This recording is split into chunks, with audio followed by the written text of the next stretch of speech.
Alô? Graça e paz, queridos irmãos que estão aqui no templo e aqueles que nos acompanham através dessa transmissão, que Deus possa nos abençoar no momento em que nós vamos meditar e permitir que o Espírito Santo fale ao nosso coração. Vamos nos colocar em pé, abrir a Bíblia, no livro de Números, capítulo 21, onde faremos a leitura dos versos de 1 a 9. Números 21, versos de 1 até o verso 9. Vou fazer a leitura e peço aos irmãos que me acompanhem com atenção a leitura do texto sagrado. Ouvindo o cananeu, rei de Arade, que habitava no Neguebe, que Israel vinha pelo caminho de Atarim, pelejou contra Israel e levou alguns deles cativos. Então Israel fez voto ao Senhor, dizendo: se de fato entregares este povo nas minhas mãos, destruirei totalmente as suas cidades. Ouviu, pois, o Senhor a voz de Israel, e lhe entregou os cananeus. Os israelitas os destruíram totalmente, a eles e as suas cidades, e aquele lugar se chamou Horma. Então partiram do Monte Or, pelo caminho do Mar Vermelho, a rodear a terra de Edom. Porém o povo se tornou impaciente no caminho, e o povo falou contra Deus e contra Moisés: por que nos fizeste subir do Egito, para que morramos neste deserto, onde não há pão nem água? E a nossa alma tem fastio desse pão vil?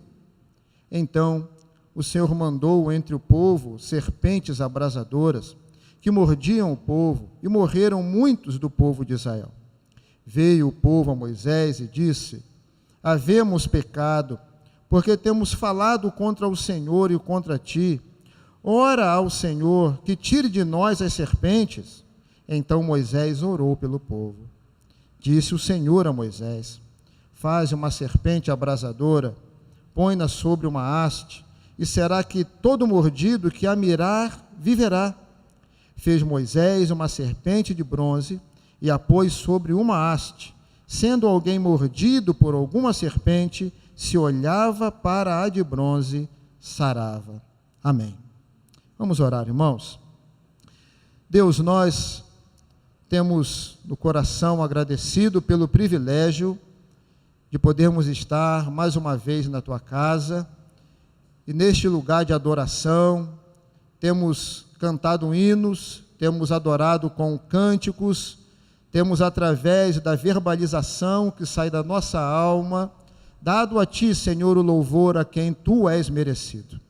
Temos entregue os dízimos e ofertas, temos com gratidão expressado de alguma forma o amor que temos uns para com os outros, num olhar, num gesto.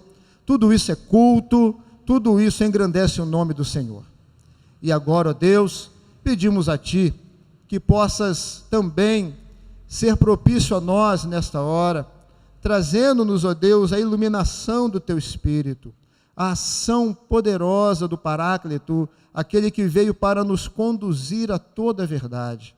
Que o Senhor venha falar ao nosso coração, como já lhe pedimos aqui, que o Senhor possa usar a minha vida, perdoar os meus pecados, tomar o meu pensamento, o meu sentir e o meu falar, para que tudo no controle do teu Espírito Santo possa manifestar a fiel exposição da palavra do Senhor. Oramos e agradecemos a ti, em nome de Jesus. Amém. Podeis sentar, queridos irmãos.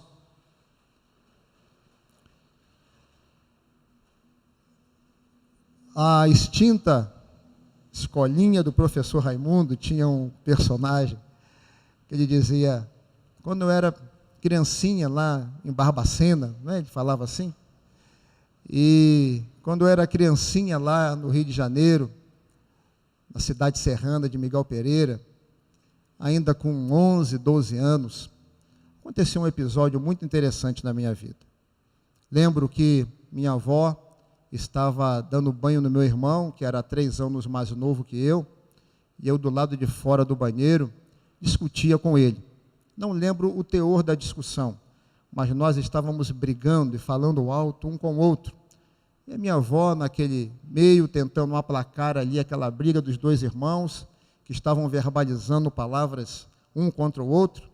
E quando meu irmão saiu do banheiro, eu, de forma intempestiva, brutal, dei um soco no nariz do meu irmão. Ele bateu com a cabecinha na parede, voltou, e o sangue começou a descer do nariz do meu irmãozinho. Naquele momento, nem o flash me pegava. Eu saí correndo da cozinha, fui para o quintal e procurei um lugar onde ninguém pudesse me botar a mão. E o lugar mais alto que eu vi foi a caixa d'água. E como meu avô era ferroviário, os trilhos estavam de pé, 4 trilhos e mais 4 atravessados e a caixa d'água em cima, e havia uma escada de ferro. Rapidamente eu subi aquela escada e fiquei lá na caixa d'água. Na minha casa estava minha avó, minha bisavó e meu irmão. Eu disse, estou a salvo, né? Ninguém vai me pegar aqui em cima, ninguém vai me encostar a mão.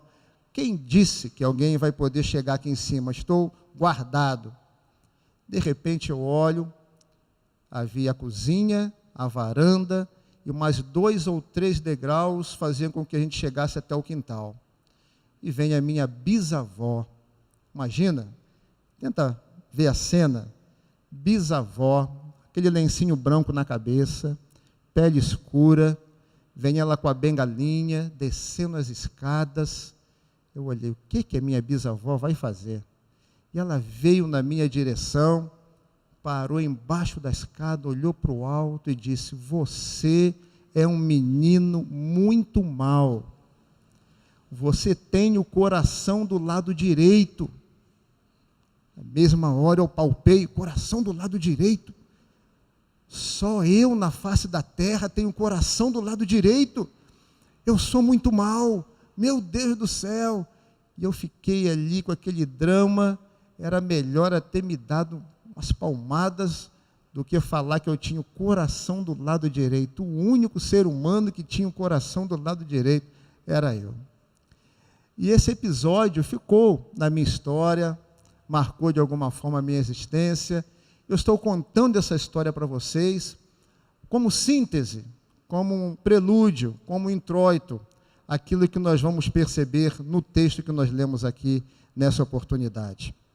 Dos versos de 1 a 3, se você olhar o texto comigo, você vai perceber que a jornada do povo de Israel do Egito até a terra prometida incluía alguns obstáculos muito difíceis. Aqui o texto nos mostra que ao entrar em uma terra habitada, o rei Arad partiu com o seu exército contra o povo de Israel e fez deles alguns cativos, alguns escravos. Ele conseguiu subjugar o povo de Israel. Ele conseguiu obter vitória sobre o povo de Israel e levou com eles alguns dos seus homens.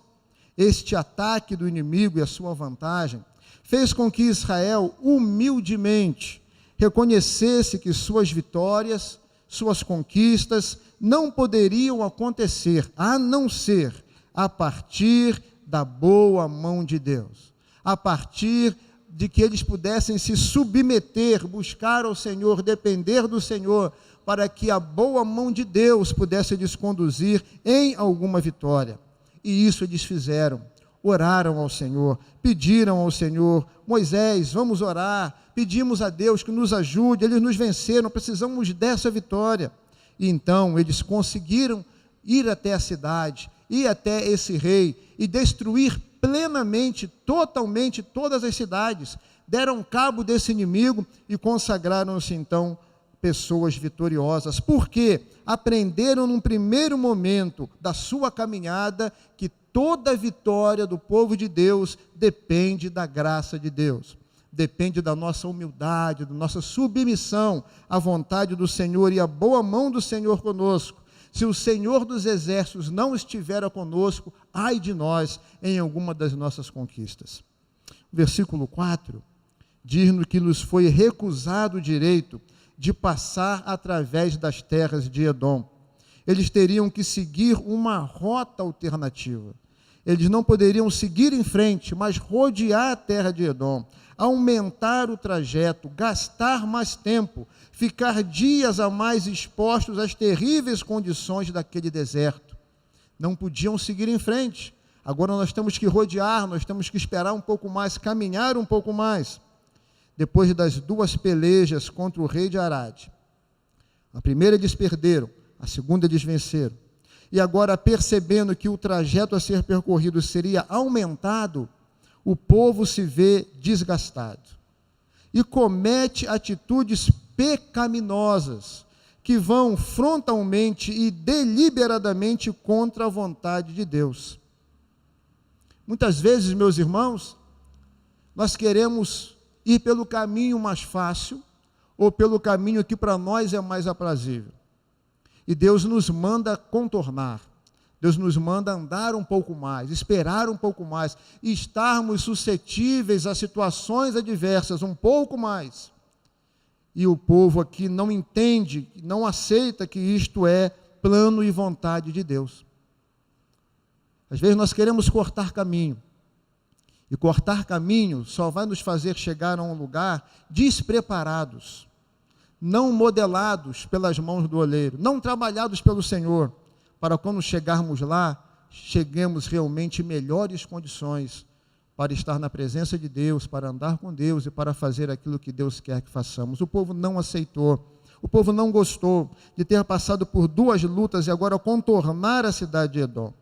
Nós, seres humanos, costumeiramente, criamos e permitimos que as serpentes do pecado venham morder-nos e nos envenenar.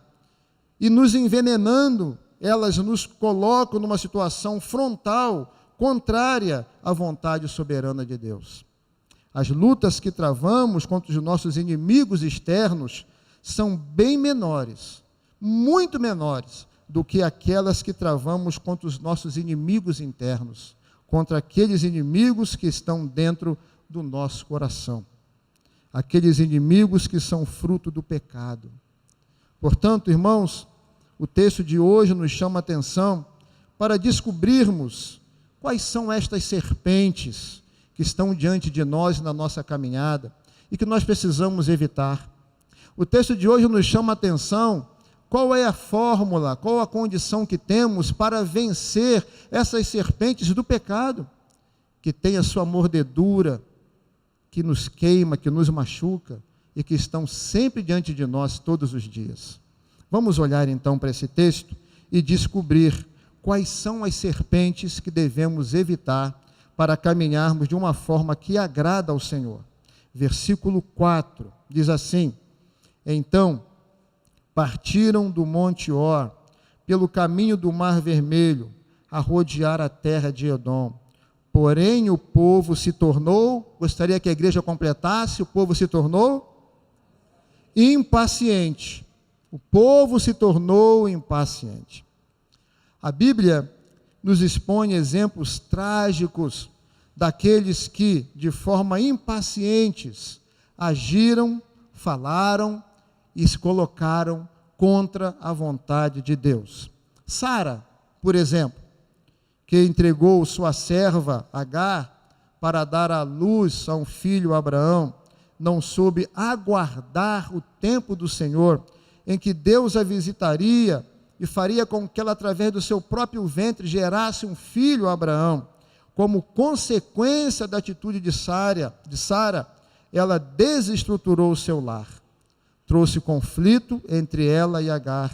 E é quase que por conta da sua inconsequência, da sua incapacidade de ter paciência, por conta da sua impaciência, quase que ela trouxe a morte de Agar e de seu filho, que foram dispersos pelo deserto.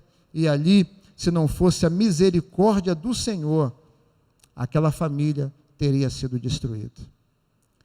Quais são as nossas atitudes, meus irmãos? Quais são as nossas palavras? Quantas vezes, de forma impensada, por falta de paciência, dentro do nosso lar, nós falamos alguma coisa que nos arrependemos. Nós fazemos alguma coisa contra um familiar nosso que não deveríamos fazer. Aqui Sara está sendo impaciente, não está esperando a vontade de Deus, não está confiando no Senhor, e agiu de uma maneira tão inconsequente que trouxe dificuldades para a sua vida. Temos também a história de Saul, que não pôde aguardar o retorno de Samuel para realizar o sacrifício. Na sua impaciência, ele realizou o sacrifício. Nós conhecemos aquele versículo tão famoso: melhor é obedecer do que sacrificar. Mas ele não obedeceu, ele não esperou e sacrificou. Como resultado da sua impaciência, Saul perdeu o seu reinado, Saul perdeu o seu lugar. Muitas vezes é isso que acontece na nossa vida profissional, é isso que acontece na nossa carreira. Somos impacientes, agimos e falamos, tomamos decisões que são decisões que não deveriam ser tomadas, deixamos de confiar no Senhor. Ele está nos conduzindo, mas nós queremos que seja feita rapidamente a nossa vontade. Lembramos de Moisés, sobrecarregado, debaixo de tamanha murmuração do povo, feriu a rocha, quando deveria falar a rocha. E por conta da sua impaciência, Moisés não entrou na terra prometida. Podemos deixar de alcançar promessas de Deus, podemos deixar de alcançar coisas maiores que Deus tem para nós, por conta da nossa impaciência. Muitas vezes, meus irmãos, nós vemos jovens que podem ficar impacientes quando lhe falta oportunidade de trabalho, quando os amigos faltam, quando a conclusão do seu curso não chega, quando o sonho é postergado, quando não tem paciência na relação do namoro e querem então avançar, e querem ter aquela intimidade que só pode acontecer no casamento, e eles vão assim agindo de uma forma que a impaciência vai tomando conta da vida dos jovens, e eles vão então se colocando contra a vontade de Deus. Podemos ser impacientes também, como nossos pais, e podemos ser assim com nossos filhos, que demandam tanto do nosso amor, do nosso carinho, da nossa atenção, e na nossa impaciência, falta de tempo, vamos tratando os filhos de qualquer maneira, delegando a eles um lugar que não é devido, terceirizando a nossa condição de pai e mãe, e vamos deixando os filhos à margem daquilo que eles precisam de nós.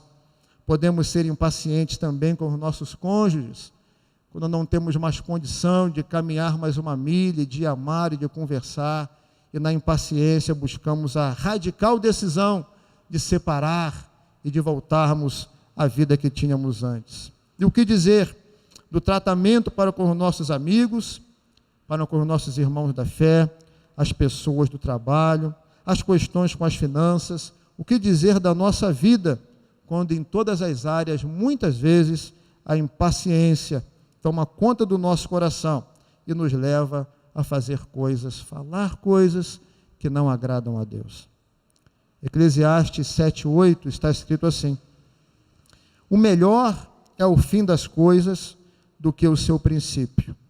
Melhor é ser paciente do que ser arrogante. Melhor é esperar pelo fim das coisas. Não deixe que a serpente da impaciência morda você. Não deixe que essa serpente se aproxime do seu coração, da sua casa, mas coloque a sua confiança, sua esperança e a sua obediência totalmente no Senhor. A segunda serpente que o texto nos mostra está no verso 5. Vamos olhar esse texto, por favor. E o povo falou contra Deus e contra Moisés: por que nos fizeste subir do Egito para que morramos nesse deserto, onde não há pão nem água? E a nossa alma tem fastio desse pão vil. Agora, a serpente que é produzida no coração do povo de Israel é a serpente da murmuração. E aqui o texto deixa muito claro como definir a palavra murmuração. Eles falam que não há pão nem água, mas eles estão fastos, eles estão cheios de um pão vil. Que pão vil é esse que eles estão comendo e se alimentando todo dia? Eles se alimentam todo dia do maná que Deus dá. É uma comida especial, feita na padaria dos céus. É uma comida que só pode ser experimentada pelo povo de Deus. É um cuidado particular. Mas o povo está insatisfeito com aquilo que Deus fez, com aquilo que Deus faz e com aquilo que Deus fará. E quando esse sentimento brota do nosso coração, quando isso surge na nossa mente, a manifestação do nosso coração através dos lábios é murmurar. Nada está bom, nada esteve bom, nada vai ficar bom, porque tudo que eu quero que Deus me dá não é aquilo que realmente me satisfaz. O que eu quero são outras coisas. Tudo que Deus faz e me dá não me satisfará. E isso, irmãos, é como nós podemos definir a palavra murmuração. Todos os filhos de Israel murmuraram contra Moisés e contra Deus. Nós não queremos mais o maná, nós não queremos mais o cuidado do Senhor, nós queremos viver debaixo de outras coisas. Em Marcos 14, de 4 a 6, está escrito assim: indignaram-se alguns entre si e diziam: para que esse desperdício de bálsamo? Porque este perfume poderia ser vendido por mais de 300 denários e dar-nos aos pobres. Murmuravam contra ela, mas Jesus disse: deixai-a, por que a molestais? Ela praticou boa ação para comigo. Murmuração, porque Jesus estava sendo adorado numa forma tão especial, que aqueles homens não queriam entender e queriam usar aquele objeto, aquele material com o qual Jesus estava sendo adorado para outros fins. Eles não estavam satisfeitos com aquele tipo de adoração que se prestava ao Senhor. 1 João, capítulo 5, verso 10, está escrito assim: aquele que não dá crédito a Deus, chama a Deus de mentiroso. Não se submeter, não aceitar a boa mão de Deus sobre nós é murmurar e chamar Deus de mentiroso. Lamentações 3,39: por que, pois, se queixa o homem vivente? Queixe-se cada um dos seus próprios pecados. Entenda uma coisa: quando você fala contra os seus cuidadores, quando você fala contra os seus pais, contra a sua família, quando você fala contra os líderes da igreja, quando você fala sobre os seus governantes, você não está murmurando contra eles, você está murmurando contra Deus, que nos dá todas as coisas, e que é Senhor acima de todas as coisas, e tem um projeto através de todos estes para abençoar e conduzir a sua vida. Nossa murmuração é sempre contra Deus, e é uma serpente produzida aqui dentro por nós mesmos, e que tem nos ferido, e que tem nos colocado frontalmente contra a vontade do Senhor. Aqui está um povo que produziu as suas serpentes, a serpente da impaciência e a serpente da murmuração. Mas o texto nos apresenta uma forma maravilhosa, na qual nós podemos vencer as serpentes que nós mesmos produzimos, porque somos pecadores. Versos 7 e 8, está então a conclusão desse texto, para nos revelar a forma de passarmos por esse momento tão terrível, que são as serpentes que produzimos nos nossos corações. Verso 7, veio o povo a Moisés e disse: havemos pecado, porque temos falado contra o Senhor e contra ti. Ora ao Senhor, que tire de nós as serpentes. Então Moisés orou pelo povo. Disse o Senhor a Moisés: faz uma serpente abrasadora, põe-na sobre uma haste, e será que todo mordido que a mirar viverá. Fez Moisés uma serpente de bronze e a pôs sobre uma haste. Sendo alguém mordido por alguma serpente, se olhava para a de bronze, logo sarava. Como é que podemos vencer, irmãos, as serpentes? Como podemos realmente ter êxito sobre essas que produzimos no nosso coração por conta do pecado? Podemos fazer isso e devemos fazer. Isso acontece quando nós estamos debaixo do alcance da graça de Deus. Essa graça de Deus que nos conduz ao arrependimento. Porque quando nós nos arrependemos, não nos arrependemos por nós mesmos. mas nos arrependemos por obra da graça de Deus e do seu Espírito, que nos faz entender que naquele dia, naquela hora, naquele momento, naquela circunstância em que eu fui impaciente, naquele momento, naquela hora, naquele dia, naquele instante em que eu murmurei, naquela hora que eu me voltei contra Deus, realmente eu estava errado, e que eu preciso me voltar para o Senhor, e que eu preciso pedir perdão, eu preciso que isso brote no meu coração, o sentimento do erro, do pecado, precisa nascer em nós, e isso é obra da boa mão de Deus, através do seu Espírito Santo. E uma vez arrependidos, a segunda coisa que acontece é que o Espírito Santo nos leva à confissão. Então nós nos voltamos diretamente para Deus. Senhor, aquele dia eu falei assim e assim com aquela pessoa. Senhor, me perdoa. Mas não somente para com aquela pessoa, não somente para com Deus, desculpe, mas também para com aquela pessoa. Veja, o povo se volta para Moisés e se volta para Deus. Nós vamos àquela pessoa que de forma impaciente nós erramos e falamos, olha, eu errei com você, hoje eu tenho consciência, Deus me esclareceu, me desculpe, me perdoe. Não é isso que Jesus nos instrui no Evangelho? Se há diferença entre o irmão, vai até ele e acerte com ele. Mas também, a terceira coisa que acontece quando nós estamos debaixo da graça de Deus, a primeira é o arrependimento, a segunda é a confissão e a terceira é termos a fé. Fé para crer que a palavra de Deus nos leva a uma obediência sadia e vitoriosa. Olha o que o texto diz: todo aquele que olhar para a serpente de bronze. Agora, eu que fui picado pela serpente da impaciência, da murmuração ou qualquer outro pecado, devo olhar, ter fé e acreditar que olhar para a serpente de bronze é um meio ao qual Deus vai usar para que eu seja curado, salvo, transformado. Eu preciso ter essa fé, porque essa fé também é produzida por obra do Espírito Santo e da palavra de Deus. E por último, irmãos, é através da graça de Deus que a providência do arrependimento, da confissão e da fé trará cura e livrará a alma do pecador da morte.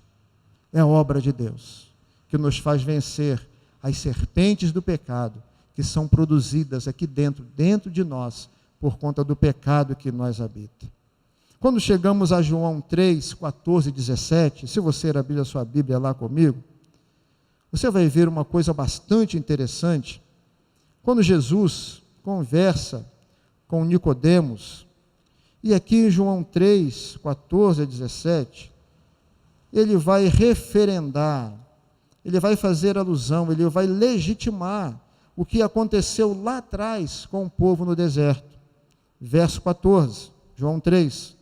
E de modo porque Moisés levantou a serpente no deserto, assim importa que o Filho do Homem seja levantado, para que todo o que nele crê tenha a vida eterna.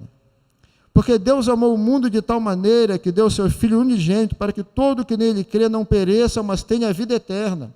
Porquanto Deus enviou o seu Filho ao mundo, não para que julgasse o mundo, mas para que o mundo fosse salvo por ele. Nós, irmãos, somos agraciados. Eu fui agraciado, você foi agraciado. Nós somos e podemos ser agraciados. Aquele menino mau, que tirou o sangue do próprio irmão, e que viu a sua bisavó, que para ele era a autoridade máxima, dizer, você é mau, seu coração do lado direito. Aquele menino mau, pôde um dia, poucos anos depois, ser tomado pelo Espírito, levantar os olhos, olhar para a cruz e ver Jesus Cristo, perdoador, remidor, salvador, curador da sua alma. Todos os pecados daquele menino estavam perdoados, todos os traumas daquele menino foram curados, toda e qualquer situação adversa estava agora resolvida na cruz pela obra do Senhor Jesus Cristo. Nós somos agraciados, nós que aqui estamos hoje, de podermos também pela fé e pela ação do Espírito olharmos para Ele, olharmos somente para Jesus. Ele não veio julgar, Ele não veio te condenar, mas Ele veio te salvar, curar você, transformar você, libertar você para uma jornada maravilhosa na presença de Deus. Quais são as suas serpentes? Quais são os seus pecados? Quando você olha para trás, quais são as coisas que estão te incomodando? O Espírito Santo está agindo agora no seu coração, eu tenho certeza. Porque o Espírito Santo, ele está sempre em paralelo com a palavra de Deus, para ajudar o povo de Deus a crer, a tomar posições e ser alcançado pela graça do Senhor. Vamos orar? Vamos fechar os nossos olhos. Vamos colocar nossas vidas diante do Senhor. Assim como a serpente, disse Jesus, foi levantada no deserto, para que todo aquele que para ela olhasse fosse curado, transformado, salvo, perdoado e liberto. Assim nós somos convocados e convidados a olhar para o amor de Jesus na cruz, que nos perdoa, que nos liberta de todo o peso, de toda acusação, que nos transforma, que nos faz mais santos, que adorna a noiva para encontrar-se com o noivo, para nos dar leveza, alegria no caminhar. Olhe para Jesus, autor, consumador da sua fé. Senhor Deus, em nome de Jesus, aleluia, louvado, engrandecido seja o nome do Senhor. Louvamos o teu nome, ó Deus. Nosso coração está cheio de gratidão, porque apesar de nós mesmos, dos nossos delitos, das nossas iniquidades, dos nossos pecados, dos nossos tropeços, dos nossos erros de outrora e de hoje, nós cremos que podemos aqui e agora levantar os nossos olhos e olhar para aquele lugar singular, aquele lugar maravilhoso, aquela cruz, objeto da maior expressão do amor de Deus para perdoar, amor de Deus para curar, amor de Deus para libertar, amor de Deus para renovar, amor de Deus para santificar, amor de Deus para adornar a igreja. Muito obrigado, Senhor, porque pelo sacrifício de Jesus, nós podemos dizer que realmente somos novas criaturas, as coisas velhas já passaram, eis que tudo se faz novo, e nós cremos, ó Deus,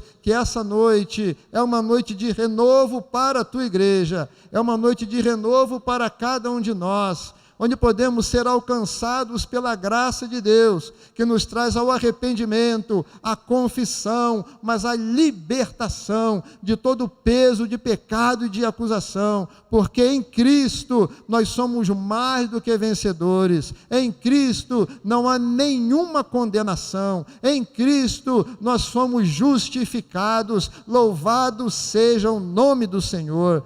Oh Deus, com a tua graça, ministra, oh Deus, agora, através do teu Espírito, ao coração dos nossos irmãos que aqui estão, nossos irmãos que estão nos acompanhando nessa transmissão, que o teu Espírito venha com graça tocar os nossos corações e trazer-nos a ti a bênção curadora, salvadora e transformadora do Senhor. Louvamos o teu nome nessa noite. Muito obrigado, Senhor, muito obrigado. Nós oramos a Ti agradecidos por esse toque, por essa ação benfazeja do Teu Espírito e da Tua Palavra em nós. Obrigado, Jesus, pelo Teu sacrifício. Nós oramos e nós agradecemos ao Senhor, em nome de Jesus. Amém. Amém. Amém. Vamos convidar então o nosso irmão Abraão, a equipe de louvor. Vamos devolver-lhes a oportunidade, a condução, para adorarmos a Deus nesse culto.